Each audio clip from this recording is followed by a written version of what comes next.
নমস্কার বন্ধুরা, ঘরোয়া রান্নাঘরে আপনাদের সকলকে স্বাগত।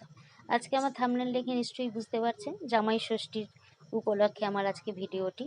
জামাইবাবু এখন চলে যাওয়ার পথে, উনি এসছেন কালকে।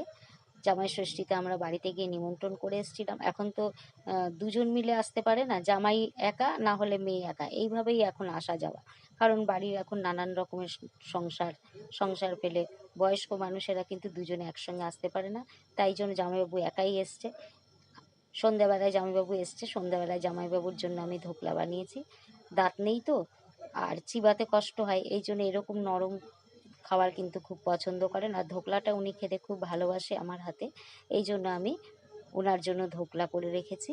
সেই ধোকলাটা আমি সন্ধ্যাবেলা টিফিনে ওনাকে দিচ্ছি। আর রাত্রিবেলায় রুটি খাওয়ার জন্য রুটি আর তরকারি আলাদা করে করে রেখেছি, রুটিটা রাতেই করব। যাই হোক, বয়স্ক মানুষের জন্য বয়স্কর মতনই খাবার দাবার আমি করছি। জামাই এসেছে বাড়িতে, তাকে তো আদর যত্ন করতে হবে, তবে তাকে তার মতন করেই আদর যত্ন করতে হবে।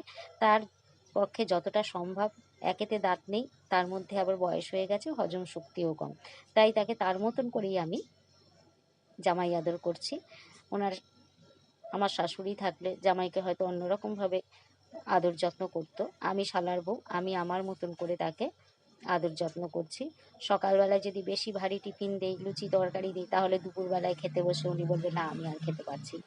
তাই আমি আম দিয়ে, ছাতু, চিনি, লবণ দিয়ে বেশ সুন্দর করে মেখে মুড়ি দিয়ে ওনাকে সকালে টিফিন খাইয়ে বসিয়ে দিয়েছি উত্তম কুমারের পুরনো দিনের বই দেখার জন্য।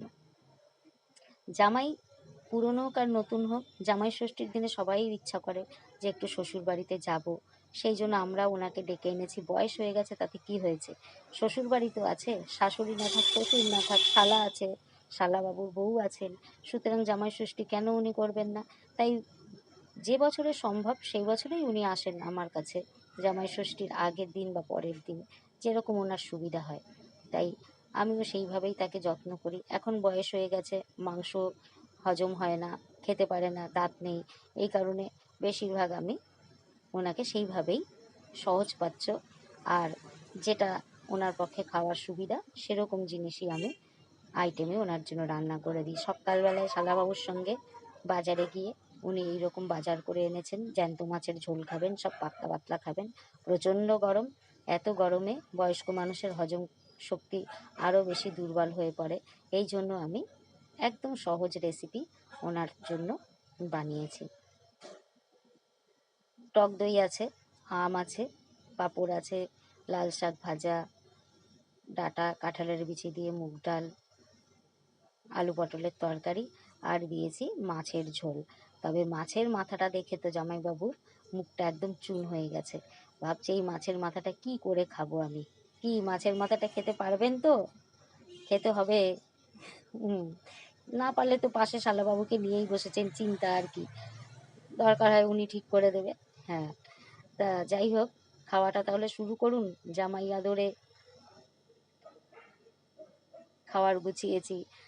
তবে কি, এখন বর্তমান যুগে তো আমাদের আর সবারই একটা করে ছেলে অথবা একটা করে মেয়ে, সেই জন্য জামাইরা জামাই ষষ্ঠীতে শ্বশুর বাড়িতে গিয়ে খুব একটা এখন মজা পান না। আগেকার দিনে যেমন আমরা 3 বোন ছিলাম, কাকিমার 4টে মেয়ে ছিল, 4 আর 3 7 বোন এক জায়গাতে যখন হতাম, কত আনন্দ, কত গল্প, কত কি করতাম।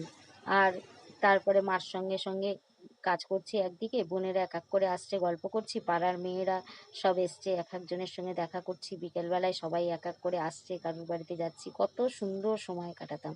আর বর্তমান যুগে জামাই শাশুড়ির বাড়িতে গিয়ে কি করবে, শাশুড়ি থাকে কাজে ব্যস্ত, মেয়ে থাকে শ্বশুর বাড়ির নানান রকম গল্প নিয়ে মায়ের সঙ্গে ব্যস্ত, আর জামাই বসে বসে মোবাইল দেখে নাহলে টিভি দেখে, এইভাবেই সময় কাটায়।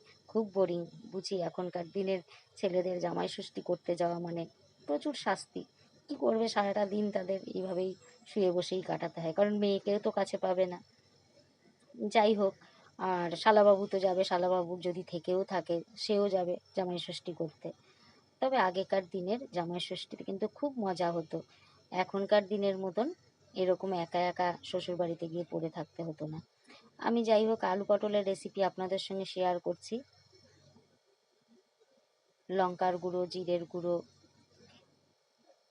হলুদ সব দিয়েছি। এবার একটু জিরে সামান্য ভেজে আর একটু বাদাম ভেজে গুঁড়ো করে এর মধ্যে দিয়ে দিলাম। তারপরে বেশ খানিকক্ষণ ভালো করে কষিয়ে আলু, পটল, কুমড়ো সব কিছু দিয়ে আরও মিনিট 2 কষিয়ে নিয়ে এর মধ্যে আমি জল দিয়ে দেব।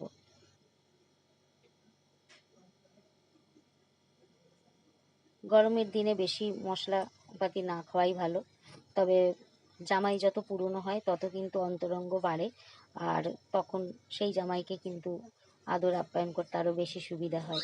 নতুন নতুন বিয়ে হলে তখন জামাই ঘরে এলে শাশুড়িরা তো খুব ভয়ে ভয়ে থাকে, কী করে শাশুড়ি জামাইদের সন্তুষ্ট করবে সেই নিয়ে ভাবনা চিন্তা থাকে।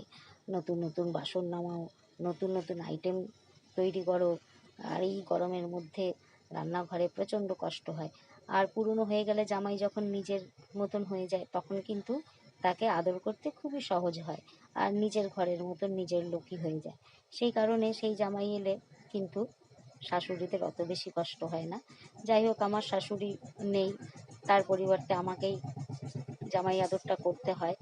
আর জামাইবাবু যেহেতু আমাকে প্রচণ্ড ভালোবাসেন, ওই জন্য যখনই পারেন, প্রত্যেক বছর হয় না, তবে যখনই পারেন উনি আসেন। কারণ আমরাও এক একবারে যাই বাপের বাড়িতে, তবে মা যেহেতু বৃন্দাবনে থাকে তাই প্রতি বছর যাওয়া হয় না। আমি মাছের ঝোলের রেসিপিটা আপনাদের পরে শেয়ার করব। এখন আপাতত আলু পটলটাই শেয়ার করলাম, কারণ ভিডিওটি অনেক বড় হয়ে যাবে।